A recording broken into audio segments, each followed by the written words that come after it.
Bahwa Anda mengatakan Pak, mati itu sakit. Apa yang Anda rasakan waktu itu? Rasa dada sesak, terus sakitnya tuh seperti ditusuk pedang, terus seperti kulit binatang Dikuliti gitu? dikuliti hidup-hidup. Sakit sekali waktu itu Sakit rasanya? sekali. Terus di dada saya terasa sesak. Setelah itu paman saya mengajar saya mengucap kalimat thayyibah, terus mengucap dua kalimat syahadat, asyhadu an la ilaha illallah wa asyhadu anna muhammadar rasulullah. Apa betul waktu roh Anda itu dicabut dari kaki gitu, Iya. Anda bisa melihat jasad Anda? Sempat saya melihat jasad saya pada waktu itu, tapi sebentar. Setelah itu saya dibawa pergi oleh dua orang malaikat ini. Dan pada waktu itu saya ingin ketemu sama ayah saya. Kebetulan ayah saya sudah meninggal. Dan suatu ayah saya meninggal, dia berusia 55 tahun. Setelah saya ketemu di sana, dia tuh berusia muda. Kok muda? Berusia 17 sampai 20 saya perkira.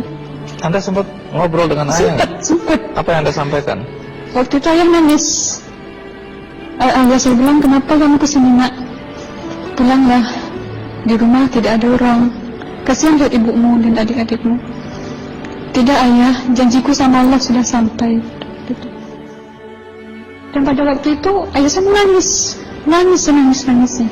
Lalu apa yang dia ucapkan? Diam aja dia, tersilang. Kembali ke malaikat tadi, bentuk yang Anda lihat seperti apa malaikat ini? Dia ini laki-laki, tapi mukanya sama semua. Berapa malaikat? Dua. Iya. Fisiknya seperti apa?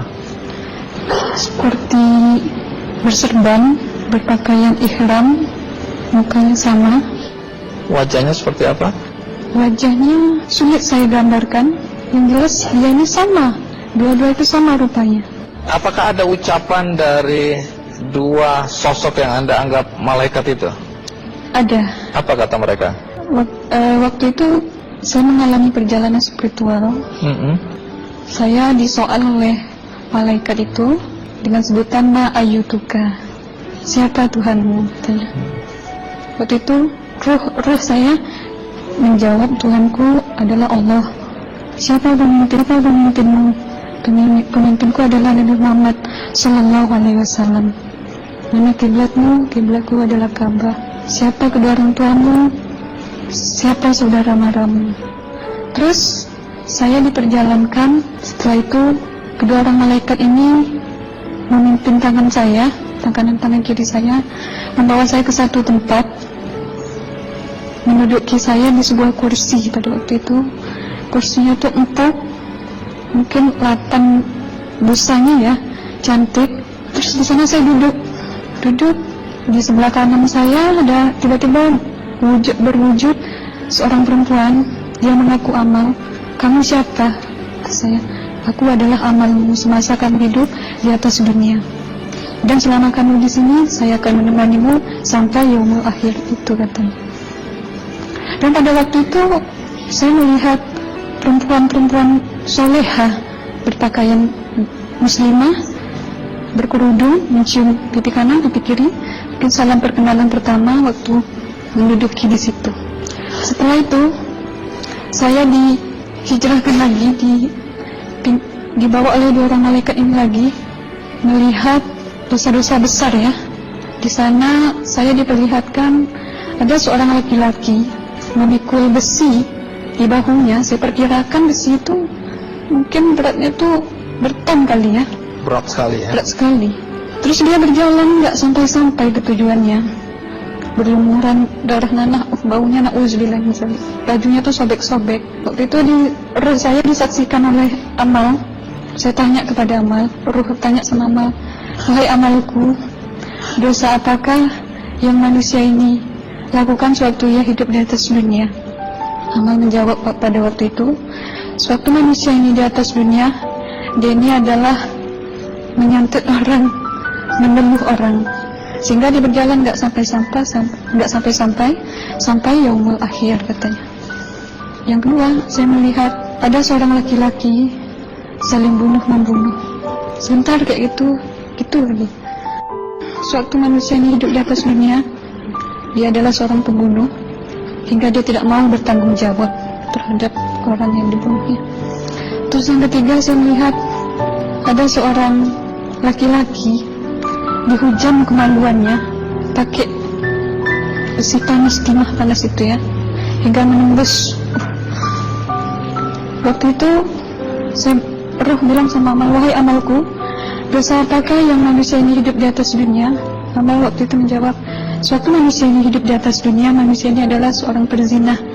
Setelah itu saya melihat ada seorang laki-laki dihujam kemaluannya pakai besi panas, timah panas itu ya, hingga menembus. Waktu itu Roh bilang sama amal, wahai amalku, dosa apakah yang manusia ini hidup di atas dunia? Amal waktu itu menjawab, suatu manusia ini hidup di atas dunia, manusia ini adalah seorang perzina. Setelah itu saya melihat ada seorang laki-laki disebati oleh rotan. Rotannya itu menyebati kulitnya tuh hingga lepas daging sama kulitnya. Itu amal menjawab, suatu manusia ini hidup di atas dunia, dia ini tidak pernah sholat Islam, hingga waktu matinya pun dia tidak mengucap 2 kalimat syahadat. Dan pada waktu itu Roh sama Amal sempat menghafiz Quran pada waktu itu dengan harapan supaya orang manusia yang Allah siksakan ini bisa terampuni dosanya. Jadi masih sempat waktu itu ya? Iya, Roh sama Amal yang menghafizkan, menghafiz Quran, bertahzim, bersalawat, baca ayat 1000 dinar, membaca Yasin. Tapi sayang, bahkan tambah banyak Allah tidak mengampuni dosa-dosa mereka, sayangnya. Setelah itu akhirnya yang terakhir kali berzikir. Zikir saya pada waktu itu subhanallah walhamdulillah wa la ilaha illallah wallahu akbar la haula wa la quwwata illa billahil aliyyil azim. Sekuat-kuatnya nada saya berteriak, tiba-tiba saya merasakan detik jantung ya. Waktu itu mungkin paman saya yang menyaksikan. Itu saya koma. Disitulah saudara Anda kembali ke jasad ya? Iya, benar. Jadi banyak sekali Anda menyaksikan kejadian-kejadian di alam sana ya.